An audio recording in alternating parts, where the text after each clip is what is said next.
Rasty McGibbon with Shannon Bolduc, Sault College, the student success coach.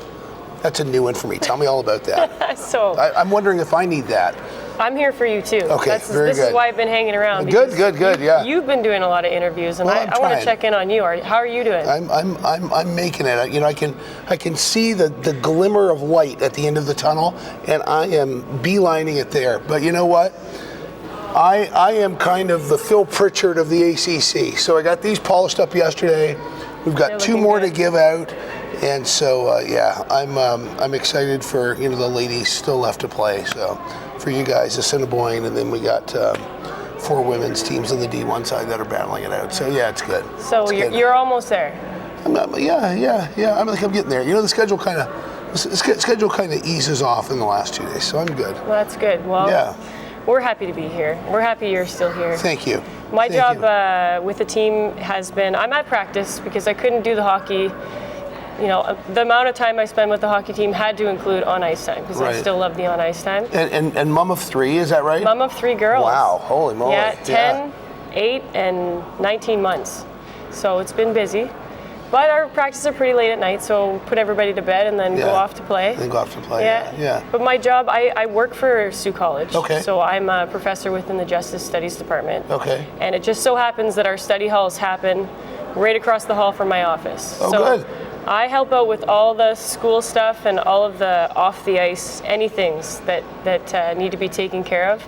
And then the way that I kind of phrase my on-ice presence is I'm like fun dad. I don't really have to plan anything or make too many big decisions. I just come out and have a good time. And honestly, this has been one of my favorite seasons so far. Former police constable, now working in hockey. Tell me about that transition and how relieved you are to make that transition.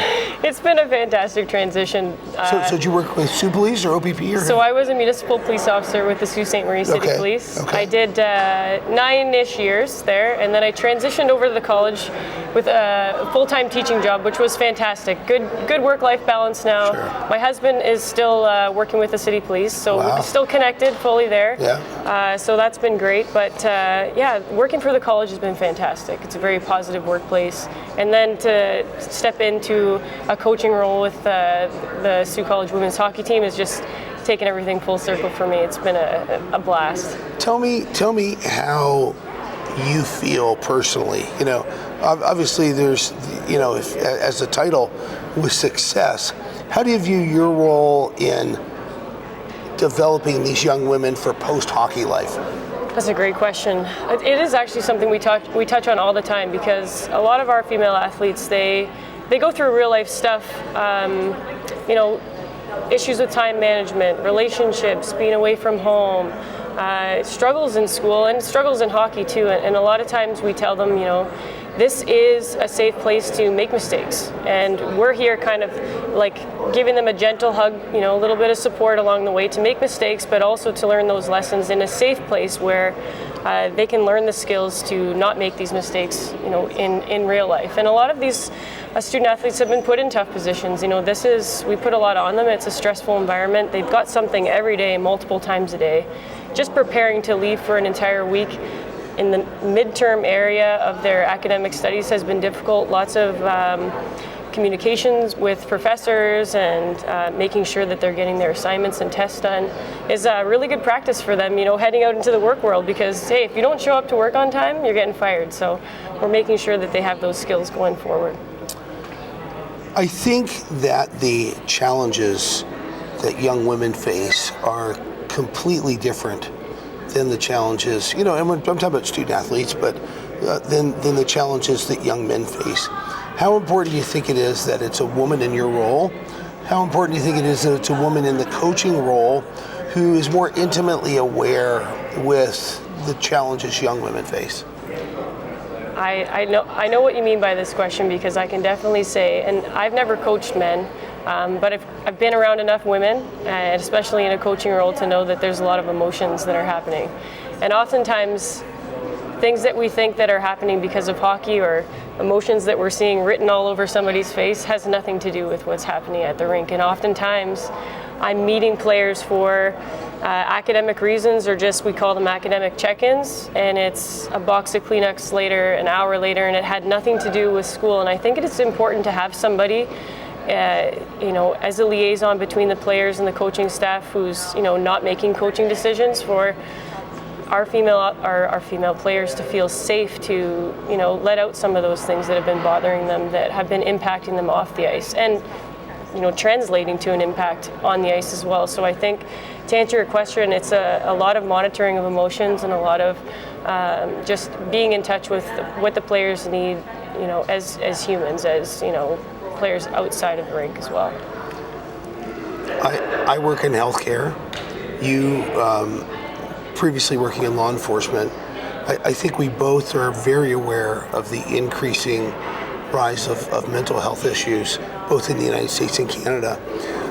Do you feel that your experience in law enforcement provides you kind of a unique insight to be able to help these young women? Just, and I'm not saying you got a team full of people with mental health issues, no, but at least your awareness of it, and you probably have some training in those lines as well. Do you feel that's advantageous for you? I do think it is, because just being one step away from, I feel like I can see the big picture sometimes compared to the coaching staff, because they're having to make, really detailed decisions and, last minute decisions, where I know what's kind of going on outside of the rink, and I've been in touch with the players, and I think that my experience in policing has helped me this year and in years past with the mental health aspect, because things do come up. Everybody has a rough patch of time, and it's important that we recognize the signs and symptoms of somebody who needs a little more help and along the way, and it's really hard to spot. And I've always been surprised at,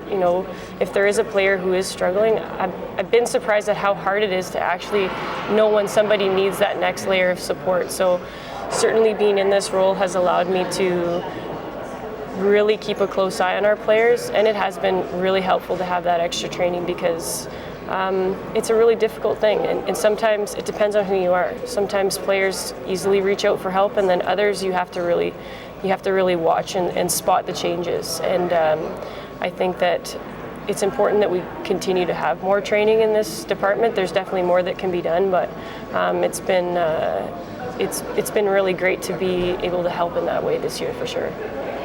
Okay, last two questions. How does a mom of three get a week off to come to the States, and how awesome is your husband? Okay, I'm really glad you brought this up, because he does need a shout out. Ben, thank you for watching our girls, and he's got our little 19-month-old all day today, and he's already been to the play center, and he's on his second visit, and I'm sure he's looking forward to nap time just about now, and I do give you permission to sleep well, and I don't care what the house looks like when I get home. Thank you so much. I love you. Well, Shannon, thank you so much for this.